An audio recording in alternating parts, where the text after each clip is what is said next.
Students, let's begin with the fifth chapter from your History and Civics book of Grade 8, and the name of the chapter is Decline of the Mughal Empire.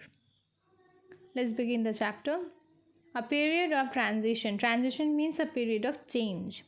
The transition from the medieval to modern period began with the decline of Mughal Empire in the first half of the 18th century. This was followed by the English East India Company's territorial conquest and the beginning of the political domination in India in the middle of the 18th century. You can say that when the East India Company came in India, they were only doing their business over here, and slowly and steadily they started capturing the whole India, and they started interfering in the political matters also and the administrative matters also. During the first half of the 18th century, the great Mughal Empire decayed and disintegrated. Okay, the unity and stability of Mughal Empire had already been shaken during Aurangzeb's long reign, means rule. Aurangzeb's long rule of about 50 years. The death of Aurangzeb, the last of the great Mughals, was followed by a war of succession. Means who is going to be the next king after Aurangzeb? There was a war going on in between the sons. Aurangzeb had 3 sons. Between them the war was going on. Bahadur Shah eventually ascended the throne in 1707 at the age of 65. At the age of 65, he became the first ruler of the later Mughals. You can see there is a list given in your book in page number 48. The list. The first one is Bahadur Shah Zafar, and that is with the later, Bahadur Shah. Bahadur Shah was the later Mughals, the first later Mughals. What was the reason for this kind of decline? Numerous reasons are given, but we are going to study today the 3 big reasons. Okay, first is politics in the Mughal court. There was a politics within the Mughal court itself. There were 4 groups of nobles in the Mughal court. Iranis, then Turanis. Turanis means the people, those who are at present in Uzbekistan, okay, from there. Then Afghans and the Hindustans. So these are the 4 different areas those were representing in the Mughal court. Now, the Mughal court was a house sharply divided from within. Means within the court itself there were 4 different houses. Now there was a constant struggle for the power. Each group used to think that now we need to gain power, we need to acquire some more power for our area.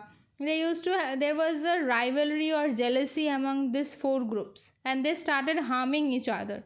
And this jealousy was doing a lot of hamper to the Mughal administration also. Jagirdari crisis.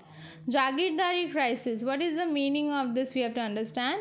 In addition to the competition for political power and influence, there was a scramble for the best and the most profitable jagirs among rival nobles. The Mughal officers were given jagirs as payment, as payment for their services. Towards the end of the 17th century, there were very few jagirs left.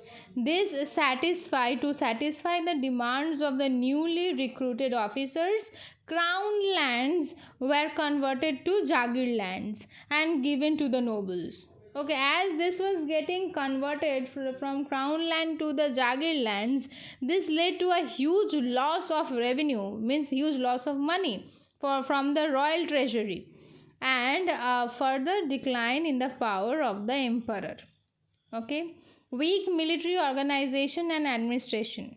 To maintain absolute power and control of the Mughal army, Akbar had recognized it on the basis of Mansabdari system.